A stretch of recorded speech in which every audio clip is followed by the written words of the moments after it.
आजको दिन त म काममै जाँदैन थिएँ। भन्ने मात्रै हो किनभने अस्मिता। म यत्रो दिन काम गर्दैन नि, त्यही भएर आएको। अहिले यत्रो दिनसम्म नगरेको गर्नु पर्यो नि अब। के भयो भन्दाखेरि पूजाको पनि सेम टाइममा स्कोर आयो नि त। सेम टाइममा आयो। पूजाको छ सबै गरिदियो क्या। किनभने तिमीले चाहिँ मलाई डेटै भनेको थिएन कि। म त मेरो बुढालाई थाहै पाउनु भयो यसपालि त। त्यो त एकदम छिट्टो छ भनेर चाहिँ भनिरहेको थिएँ, तर कुन दिन चाहिँ भनेको थिएन। नियर सर डेट भने म कसैलाई भनेको थिइनँ, कसैलाई नि भनिनँ कि भने तपाईँले के दिक्क लाग्छ मलाई, अनि केही नभनिकन दिन्छु भनेको। इक्जाममा पढाइ के गर्नु चाहिँ, हिजो त अब बिरामी भएको थिएँ, उस भयो ज्वरो आएको हेर्नु न, त्यो इक्जाममा दिँदा रिड अलआउट गर्दा हाच्छिउ आएर, अनि रिटेल लेक्चरमा पनि कस्तो अब गयो त, अनि मेरो त्यो पछिको त कस्तो भएको भने बिग्रियो। गर्दै थिएँ गर्दै त्यो 6वटा पढेको थिएँ, ठ्याक्क 1 लाइन 2 लाइन पढेको थिएँ, 6वटा पढेर भ्याएँ, त्यसपछि त हाच्छिउ आइहाल्यो। के नि हुन्न हिजो मलाई एकदम धेरै त फरक परेन हुन त। अब पहिला एकचोटि 90 आइसकेको भएर होला होइन, यो पालि 80 आयो, तर कहिले नि नआएको भए तिमीले 80 आउँदा नि आयो जस्तो लाग्थ्यो नि त। होइन म त ह्याप्पी छु भाइ, त्यो म त त्यो नि आउँदैन जस्तो त्यसरी हाँची आइरहेको थियो नि, जम्मै गयो होला मेरो त लागिरहेको थियो मलाई त। सबैजनालाई केही पनि थाहा छैन होला कामनाले कसरी स्टार्ट गरेको भनेर। म त कहिलेबाट पढ्दै छोड्दै नपढी इक्जाम दिने खाली। त्यो कुरा भन न, अनि मोटिभेट हुन्छ क्या सबैजना। पहिला त अब त्यही हो, नेपालमा नि कामै छोड्थेन मैले, काम नछोडी पढ्थेँ, क्लास लिन्थेँ, इक्जाम दिन्थेँ, त्यही हुन्थ्यो खाली। अनि अहिले नि लास्ट टाइम दिँदा नि त्यही भयो, त्यसपछि चाहिँ अब चाहिँ होइन पढ्नुपर्छ भनेर फेरि अलिकति टाइम निकालेर काम चाहिँ धेरै नगरेर पढेँ। यो ग्यारेन्टेडको चाहिँ होमवर्क धेरै हुन्थ्यो नि त, अनि त्यो सबै गरेर नि आफू पढ्दाखेरि चाहिँ बेटर भएको होला सायद। पहिला चाहिँ होमवर्क गर्दैनथ्यौ तिमीले, यता रेगुलर पनि क्लास लिन्थ्यौ नि त्यो पनि काम जान्थेँ नि त म त्यसपछि, अनि त्यस्तै हुन्थ्यो, कहिले गर्थेँ कहिले गर्थेन कि, म सधैँ गर्थिनँ। अनि तर के अरे टेटक चाहिँ म सधैँ काम जाँदा सुन्थेँ। तिम्रो रिडिङको एकचोटि सुनाउ न, रिडिङ कसरी इम्प्रुभ गर्यो? रिडिङलाई त म्यामको रुल्सहरू, अनि त्यसपछि त्यो हजुरको त्यो छ नि एउटा 11 एपसम्मवाला हो, त्यसको चाहिँ मैले पहिलाको पालि गरेको थिएँ, सबै गरेको थिएँ पहिलाको पालि, अहिलेको पालि चाहिँ रिपिट चाहिँ गरिनँ, तर अहिलेको पालि चाहिँ त्यही टेन्सहरू अनि हजुरले दिएको रुल्सहरू क्लासमा पढाउँदाखेरिको हुन्छ नि, त्यो चाहिँ फलो, जस मैले उस पढ्दाखेरि पनि के अरे त्यो द कन्भर्सेसन अनि साइन्स डेली पढ्दाखेरि चाहिँ यो यहाँ लागेको रहेछ, त्यस्तो टाइपले सोच्दै पढ्थेँ, अनि पछि अलि सजिलो भयो। हिजो नि इक्जाममा आइरहेको थियो नि, उसको आइरहेको थियो के अरे प्यासिभ टेन्सको आइरहेको थियो, वाइल आइरहेको थियो, अनि त्यसपछि अल्दो वाला आएको थियो, एउटा डिस्पाइट वाला आएको थियो, सबै आयो क्या तिमीलाई? म त आएको थियो सबै, सब ड्रप एन्ड डाउनमा क्या, अझै सब रुलहरू मलाई नै परेको थियो। अहिले पनि मलाई मेडिकल वाला 2टा आयो, मजा भयो। नि स्पिकिङको भन न, स्पिकिङको तिम्रो सुरुमा कति आउँथ्यो भन्दियो त नलजाइकन? स्पिकिङमा त मैले फर्स्टमा गर्दा कति आएको थियो, 50 to 60 को हेर्न, 60बाट 70 चाहिँ नजाने के मैले उस गरेको त हजुरले मलाई त्यो टङ ट्विस्टर गर्न दिनुभयो नि, बेटी बोटरवाला, त्यो गरेर अनि लामो प्यासेजहरू पढेपछि एकैचोटि इम्प्रुभ भयो, त्यो त त्यति हो गरेको। त्यति स्पिकिङमा त मै त छक्क पर्दै थिएँ कामनाको 90 आउँदा स्पिकिङमा। त्यही त भने म्याम, मैले नेपालमा गर्दाखेरि मैले भनेको थिएँ नि हजुरलाई, एकचोटि मक दिँदाखेरि मेरो 90 आएको थियो कि उसबाट, के अरे त्यो PTE को वेबसाइटबाट गर्दाखेरि, अनि त्यहाँको सरले भन्छ तिम्रो आउँछ भन्छ, मेरो कहिले आउँदैन, इक्जाम दिँदा जहिले तर्सिने, अनि कस्तो डराउँथेँ क्या म। चर्को नि बोल्थ्यो तिमीले? पहिला चर्को बोल्थेँ, अनि पछि चाहिँ एकदम त्यो के डोमिनेन्ट वाला भोइस भयो थियो कि मेरो, पछि चाहिँ अहिले त नर्मलै हुन्छ होला, खै अलिकति चिचाउँछु हल्का, सायद ठिकै छ होला, थाहा छैन मलाई कस्तो छु। किन लास्ट टाइम मैले मक टेस्ट हेर्दाखेरि तिमी चिचाउन चाहिँ चिचा थिएन, एकचोटि एउटामा कि दुईटामा चाहिँ चिचाइरहेको थियो। उस हुन्छ क्या, रिपिट सेन्टेन्समा म कपी गर्छु घरि, अनि त्यसपछि चिचाको आउँछ। मेन टङ ट्विस्टर त्यतिले हो मेरो अड्केको, त्यो एउटा अड्किन्थ्यो नि त म जहिले त्यसले, अनि त्यसपछि त्यो लङ प्यासेजले डराउनेवाला चाहिँ मेरो लङ प्यासेजले गयो कि, त्यो पढ्थेँ नि, के अरे म्याजिक अफ थिङ्किङ पढेँ, यस्तो मोटिभेट हुने त्यो पढ्दा, अनि त्यही पढ्थेँ झन्। ओके, स्पिकिङ होइन, अनि राइटिङको लास्ट टाइम त 63 आएको थियो नि, यो पालि त 73 हो। हजुर अहिले 73 हो, 73 हो अहिले चाहिँ। 10 मार्क बढायो भाइ, कसरी बढ्यो भन न? मैले चाहिँ केही हेरिनँ कि, मैले रिडिङको पनि त्यही ड्रप डाउन वाला उसको राइटिङमा आउने क्वेसन मात्रै गरेको थिएँ नि त, इक्जाम अगाडि चाहिँ मन्डेदेखि चाहिँ म अरू गर्दिनँ, मलाई राइटिङ मात्रै, अरूमा पनि ल्याउन चाहिँ, तर स्पिकिङलाई चाहिँ मैले बढी फोकस गर्छु, त्यसमा 90 आयो भने भइहाल्यो, मेरो ओभरअल स्कोर चाहिँ आउँछ, अनि राइटिङमा ल्याउँछु सोचेर गरेको थिएँ कि मैले, अनि त्यही डेली गर्थेँ, उसको लिसनिङको सुरु गर्थेँ सधैँ मैले, अनि सुरुमा गर्दाखेरि त्यो के अरे फिल इन द ब्ल्याङ्क्स सधैँ गर्थेँ, 1.2 मै राखेर गर्थेँ, अनि राइट फ्रम डिक्टेसन त्यो पनि 1.2 मै राखेर गर्थेँ। त्यो नगर्दासम्म त मेरो हजुरले क्लासमा गर्दा कति छुटिरहेको हुन्थ्यो नि त, अनि हजुरले अस्ति दिनुभएको थियो नि त्यो हल्का त्यो नबुझ्ने टाइपको के मेनी समथिङ वाला, मेनी थिङ्स, हो त्योबाट पनि अलिअलि गरेँ, हिजो अस्ति गरेको थिएँ। अलिअलि भनेको कस्तो, 1-2 मिनट 1-2 घन्टा कति? होइन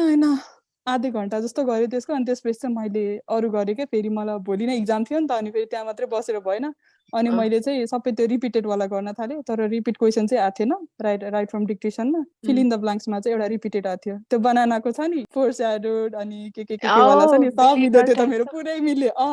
बिलिगर्ड म्यारीवाला अनि त्यसपछि प्रेडिकामेन्ट अनि त्यसपछि रिजन्स के छ नि त्यसको मलाई पुरा एन्सर याद थियो विथ स्पेलिङ त्यो एन्सर याद नभएकोलाई त धेरै गाह्रो हुन्छ त्यो स्पेलिङ अनि त्यो बिलिगर्ड भन्नेवाला त स्पेलिङै आउँथेन मलाई पहिला राइट फ्रम डिक्टेसन चाहिँ कतिमा 1.2 मा राख्ने हो कि कतिमा गरेर प्र्याक्टिस गर्दा हुन्छ म चाहिँ 1.2 मै गर्थेँ तर फास्टै आउँछ कि एक्जाममा 1.2 नै आए जस्तो लागेको थियो मलाई त यसपालि पनि अलि फास्ट बोले किन भन्दा रिपिट सेन्टेन्स चाहिँ आथेन है फास्टमा यस्तो यो उसमा रेन्जमा राख्नुपर्छ भने फर्स्ट टाइम सुनेको अनेस्टली म भन्छु नि क्लासमा मलाई नि अघिको समय एक्जाममा मलाई नि थाहा थिएन म्यामले अहिले भनेर मात्रै थाहा पाएको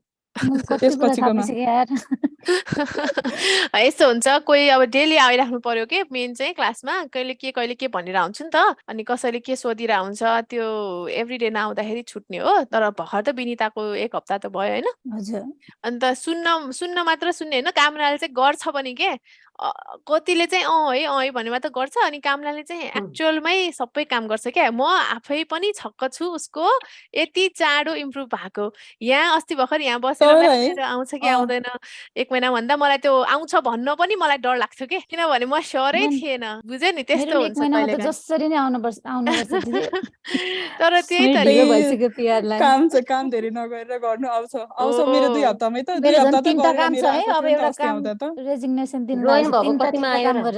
मेरो पहिला एक्जाम दिएको त जोइन भएको मैले पढेको जस मैले आफूले पढेको चाहिँ 2 विक्स नै भएको थिएन कि त्यतिखेर चाहिँ मजाले पढेको किन भन्दा त्यो अगाडिसम्म त म पुरै काम गरेको थिएँ नि त कामनाले चाहिँ खाली काम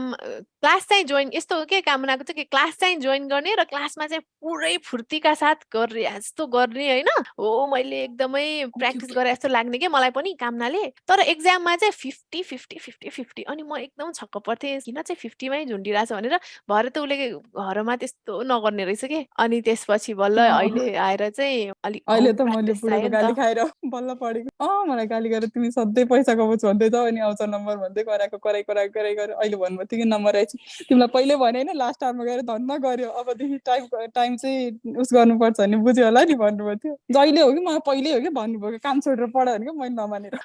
अनि जब सपोर्ट गर्ने हस्बेन्ड हुँदाखेरि पनि तिमीहरू त्यस्तो गर्दैन अनि कति हुन्छ भन न काम छोडेर पढ्नु फेरि कतिले त काम छोड्छ तर पढ्दैन के फेरि त्यो पनि अर्को टेन्सन काम छोडेर मात्र हुँदैन पढ्नु पनि घरमा बसेर पनि कन्टिन्यू पढ्न सकिदैन नि त अब कस्तो थाकिन्छ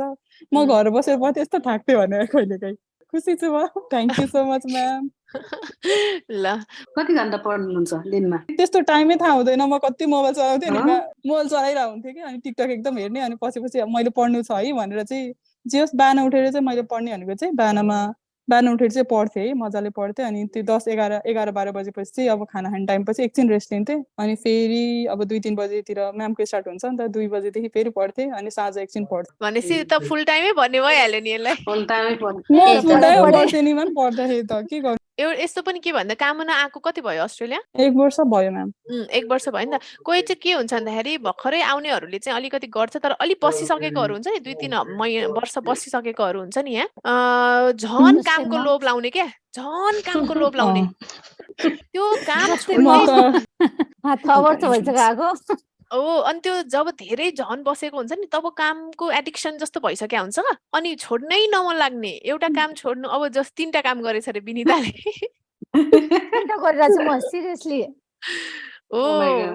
अनि त्यो त टु मच भयो नि त हैन कति गर्ने के बरु 1 महिना कति छोड्न सक्छ है छोडेर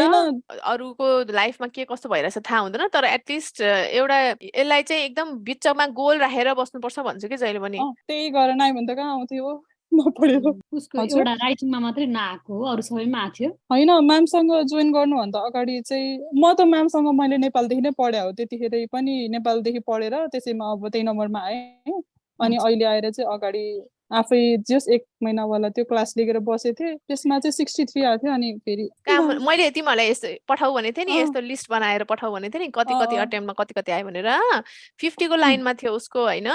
जस्ट 52 देखि स्टार्ट भयो भनौं न उसको जर्नी PTE को जर्नी? तर 52 मा चाहिँ पढ्दै नपढिदियो त्यो चाहिँ अनि त्यसपछि म्यामसँग जोइन गरेँ अनि 56 आयो 58 आयो अनि फेरि त्यसपछि चाहिँ फेरि हो 63 आयो अनि यहाँ आएर 73 दिएर अनि त्यसपछि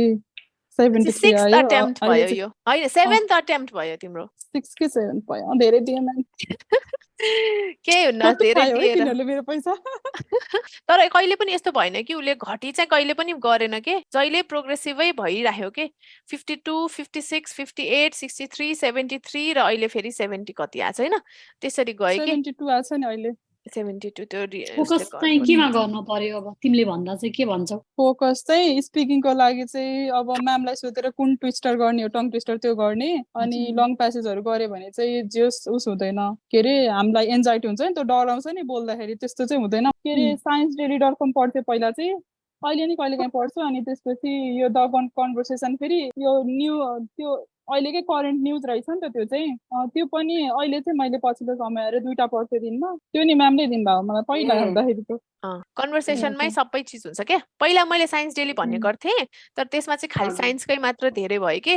खालि हुन्छ नि त्यस्तै मात्रै अनि त्यही भएर त द conversation.com बाट चाहिँ अब विभिन्न आउने भयो क्या यसमा चाहिँ अनि त्यो टेड टक चाहिँ गर्ने अनि लिसनिङको लागि चाहिँ मैले प्र्याक्टिस क्वेसनबाटै गरेँ है धेरै जसो हाइलाइट इन्करेक्ट वर्ड छ नि झन् चाहिँ कहिले काहीँ फास्ट आउँछ कति धेरै नम्बर ल्याउँछ त्यसले डिक्टेसन चाहिँ मैले त्यस्तो धेरै गरेन गर्न चाहिँ कसरी गरेँ प्र्याक्टिस गरे डिक्टेसनको चाहिँ सुरुमा त मलाई गर्न नै मनै कन्फ्युज भएको थियो कि मैले अड्काउँदै गर्थेँ पछि चाहिँ त्यो स्पेस कि थिचेपछि हुँदो रहेछ तर धेरै गर्थेन मैले 1 पेज यस्तै गर्थेँ धेरै चाहिँ गर्थेन त्यो ट्रान्सक्रिप्ट भनिरहेछ हैन कामनाले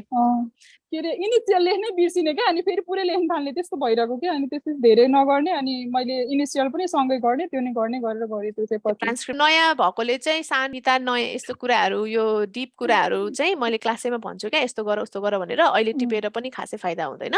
तर त्यो भनेको चाहिँ ट्रान्सक्रिप्ट राइटिङ हो 2-4 जनाले यहाँ बुझिसकेछ मैले होमवर्क दिन्छु क्या ट्रान्सक्रिप्ट राइटिङ गर्ने भन्ने होमवर्क दिन्छु त्यसबाट चाहिँ स्पेलिङ चाहिँ इम्प्रुभ हुन्छ म त स्पेलिङ त त्यो मलाई गाह्रो लागेको स्पेलिङ सबै मोबाइलको नोटमा राखेको छु क्या अनि त्यसपछि सर हेर्थेँ क्या अब आफूलाई झ्याउ लाग्छ नि मोबाइल हेर्दाखेरि त्यो पनि हेर्ने गर्दाखेरि चाहिँ स्पेलिङहरू कति मिस्टेक हुने कि हामीले पढ्न छोडेर हो कि के हो रिपिट सेन्टेन्स चाहिँ धेरै भन्न नखोज्ने क्वालिटी भन्दा क्वान्टिटी भन्दा क्वालिटी फोकस गर्ने आउँछ त्यो सबै भन्न खोज्यो अड्किन्छौँ हामी अनि सबै भन्न नि सक्दैन त्यो इनिसियल हेरेर नभने पनि लिने मात्रै चाहियो भने मात्र त्यो हेर्ने नत्र चाहिँ लिन चाहिँ लिने म लिन चाहिँ 5-6वटा लिखिरहन्थेँ सधैँ जेस अनि लङ आयो भने चाहिँ आफूले जे सुन्छ नि त्यति भनिदिने अनि त्यसपछि उस गर्ने मलाई यसपालि पनि आएको थियो 2-3टा लङ आएको थियो लास्ट टाइम त झन् कति धेरै 4वटा लङ आएको थियो अरू सर्ट आएको थियो मेहनत चाहिँ गर्थ्यो है साथीहरू मेहनत नगरिकन चाहिँ आयो होला नि पहिला दिएपछि थाहा भयो नि त मेरो लेभल यो होइन भने चाहिँ अब गर्नै पर्यो नि के गर्नु नपढी भएन आउने भयो त यतिकै आउँथ्यो नि क्लास लिएको भरमा है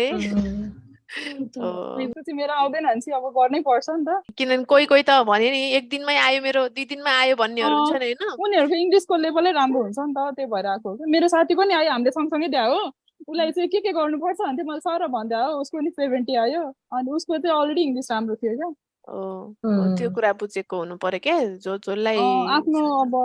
आएको छैन भने चाहिँ मेरो ब्याडै छ मैले पढ्नै पर्छ आउँछ आउन चाहिँ पढ्यो भने आउँछ साथीसँग कम्पेयर नगर्ने है